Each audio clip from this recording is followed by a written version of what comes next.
Cry for a Hero, available at Borders, Barnes & Noble, Amazon, charlesriverpress.com. It's very interesting how this all came about. It started way back in 1968 when I was a young lad of 8 years old. Something very amazing happened to me, and I was lying in bed one night. It's very quiet. I had three brothers sleeping in the room with me. They're snoring away.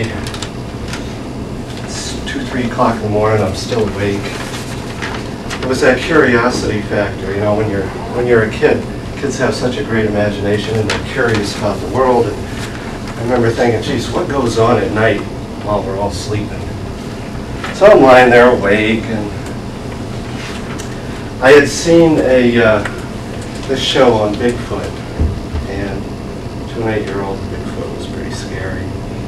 So I'm lying in bed there, it's really quiet, and I heard this sound that I thought were footsteps.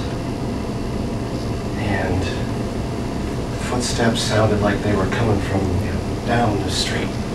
Something was coming. Guess what? It was Bigfoot. Bigfoot was coming to get me. He knew I was awake and I was supposed to be asleep. And yeah, I was in trouble.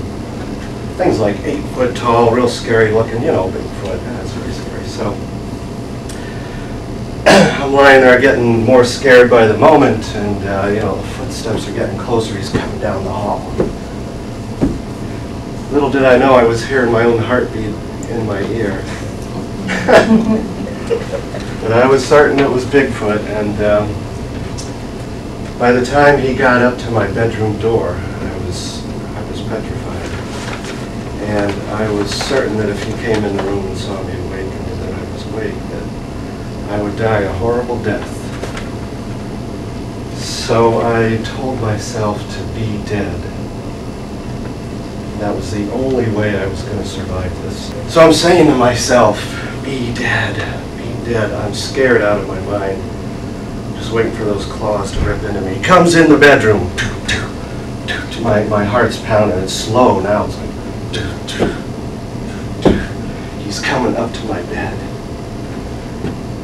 And I could just imagine him leaning down and sniffing me to see if I was alive. So I'm lying there playing dead. My heart stopped beating. I'm not breathing. This monster's leaning over me to see if I'm alive. It was a pretty scary moment, to say the least. After a few minutes, the Bigfoot monster decided I was asleep or dead, and in my imagination, he left the bedroom and went back to his cave in the woods. I kind of heaved a mental sigh of relief. I got up out of bed. When I turned around and looked down at my bed, guess what I saw? Does anybody? Footprint. Your body. I saw my body. I said, wait a minute, that's me. I give myself the once over. I'm a ghost, just like in the movies. Cool, this is what all the hoopla is about. This is my soul. I was wide awake. I could feel myself, part of myself was on the bed in my body, looking up at me. Most of me was standing there by the bed in my spirit form. There was a silver cord coming out of my belly, and it was attached to my body's right under the belly button there. And I knew that if that cord was broken or snapped, I would not be able to get back inside. That was like an energy feeding tube, a tether, so that my soul, and like everybody else here on the planet, your soul will go out randomly, go out for a joyride while your conscious mind is sleeping. Fortunately, I was wide awake during the experience, so I could take part in it and control it. And at that point, I took off into the wild blue yonder, went tooling around without the use of an airplane, and for the next 5 years, I would repeat the experience. I'd go into that trance, these vibrations would come in my toes first as I lie there, going into this trance-like state. And these vibrations would spread up my legs, into my chest, and then into my head. It kind of feels like hitting your funny bone. It's this tingling effect.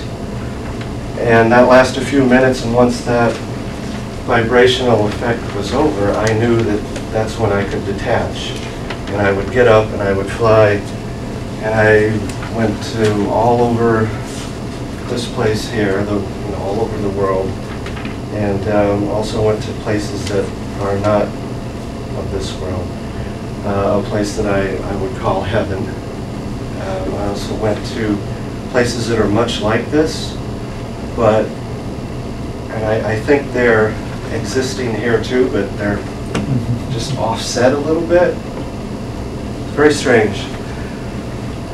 So I'd go to school and tell my friends, I went flying around last night and saw this and that. And you can imagine some of the responses that I got from people, and I quickly learned that this was not common and that people didn't know about this. It was so natural that I thought everybody knew about it. And I'm just a little kid, I don't know any better. Kids are innocent. This happens to kids a lot, I'd say. So I learned to keep mum about this, and didn't say anything for a long time till I was 19, and I was in a bookstore.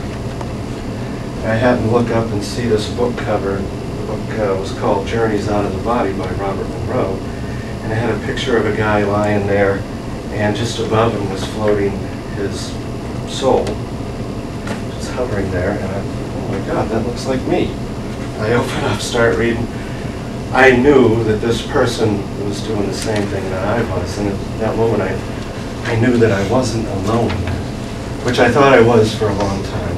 That's not a fun feeling when you can't share your secret with anybody. I wanted to run through the streets of my town and say, hey, guess what? I do have this soul. I was brought up, as far as religion goes, I was brought up Christian. My mom was very strict and was taught, Jesus and these things. And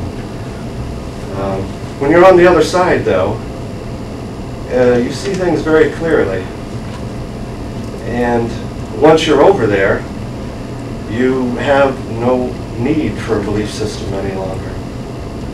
Religions are belief systems that give people comfort who don't know what's going to happen to them when they die. They just sort of evolved out of that need to know or to believe in something, that we're not here for some random reason. This is no accident. As a matter of fact, I learned what a grand scale life exists on. There's a scene in the movie Contact. I don't know if anybody's seen it, but it opens the movie Contact, and it brought back to me when I saw that movie an experience I had while out of body. Was in the movie you see the Earth from a distance, and you hear radio in the background, because radio waves travel out into space at the speed of light forever, and you see the moon and Saturn and some of the other planets, and then you see the solar system, and it just keeps pulling back and pulling back. You see the galaxy, it's pulling back. You're still hearing the radio waves. And it pulls back until you see 1,000 galaxies. That's the scope of life. This universe is teeming with life. There's a great deal of life out there, a mind-boggling amount. And I also discovered that our life here is also on a very grand scale. We don't come here and live one life as a male or female.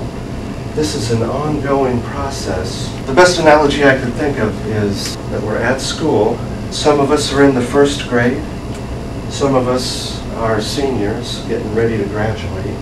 The Gandhis, the Jesus, Buddhas, these kind of people have been here 1,000 times.